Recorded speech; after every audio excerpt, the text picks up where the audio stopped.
आजादी का अमृत महोत्सव।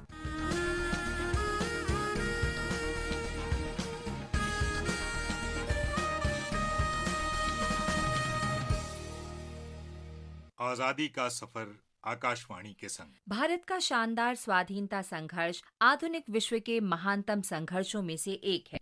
आकाशवाणी से हम आपके लिए रोजाना ला रहे हैं इस शानदार संघर्ष की झलक। 5 मार्च 1931 को गांधी इरविन समझौते पर हस्ताक्षर किए गए थे।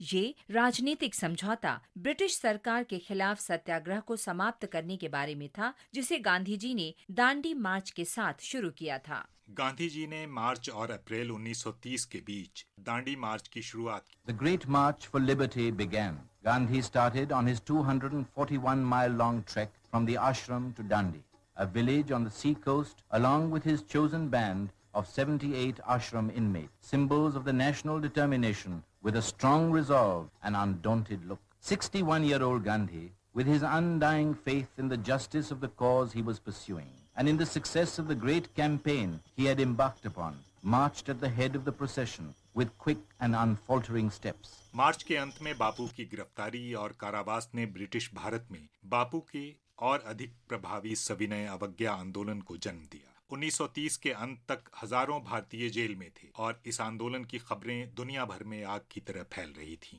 लॉर्ड इरविन इसे खत्म करने का तरीका ढूंढ रहे थे। इसके लिए गांधी जी को जनवरी 1931 में रिहा कर दिया गया। कांग्रेस के तत्कालीन अध्यक्ष सरदार वल्लभ भाई पटेल ने गांधी जी को लॉर्ड इरविन के साथ बातचीत करने के लिए अधिकृत किया था।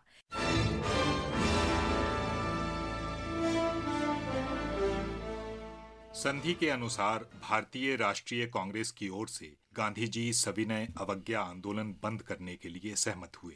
कांग्रेस संवैधानिक सुधारों की रूपरेखा तैयार करने के लिए दूसरे गोलमेज सम्मेलन में शामिल होने के लिए सहमत हुई। यह भी सहमति हुई कि ब्रिटिश शासन भारतीय राष्ट्रीय कांग्रेस की गतिविधियों पर प्रतिबंध लगाने वाले सभी आदेशों को वापस लेगा। ये भी सहमति हुई कि अंग्रेज नमक पर कर हटा देंगे, जिससे भारतीयों को अपने स्वयं के उपयोग के लिए कानूनी रूप से नमक का उत्पादन, व्यापार और बिक्री करने की अनुमति मिली।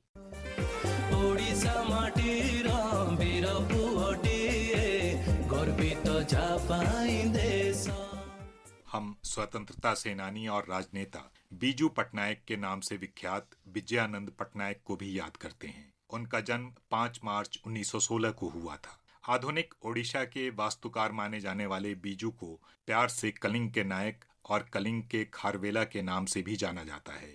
बीजू पटनायक ने ओडिशा के रेवेनशॉ कॉलेज में प्रवेश किया, लेकिन विमानन में उनकी रुचि के कारण उन्होंने बीच में ही कॉलेज छोड़ दिया और एक पायलट के रूप में प्रशिक्षण लिया। पटनायक ने एक निजी एयरलाइंस में नौकरी शुरू की, लेकिन द्वितीय विश्व युद्ध की शुरुआत में वे रॉयल इंडियन एयरफोर्स में शामिल हो गए। सेवा में रहते हुए उनकी रुचि राष्ट्रवादी राजनीति में बढ़ी। बर्मा में ब्रिटिश कमांड के तहत लड़ने वाले भारतीय सैनिकों को राजनीतिक पत्रक पहुंचाने और कांग्रेस पार्टी के नेताओं को पूरे भारत में उनके ठिकाने से लेकर गुप्त बैठकों में ले जाने जैसे कार्यों के कारण अंग्रेजों ने उन्हें जेल में डाल दिया था।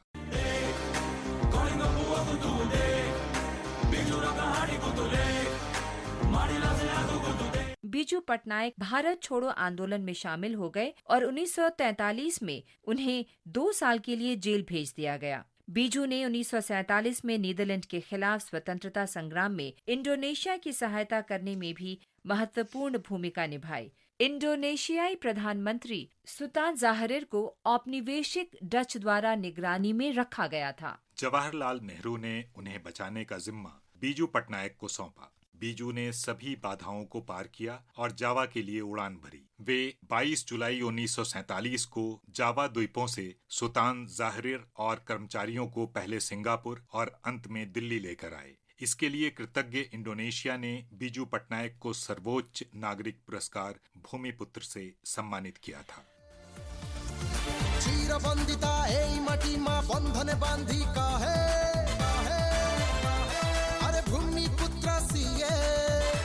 उन्नीस 1946 में बीजू पटनायक उत्तर कटक निर्वाचन क्षेत्र से ओडिशा विधानसभा के लिए निर्विरोध चुने गए। वे 2 बार ओडिशा के मुख्यमंत्री बने। इस महान स्वतंत्रता सेनानी को हमारा नमन।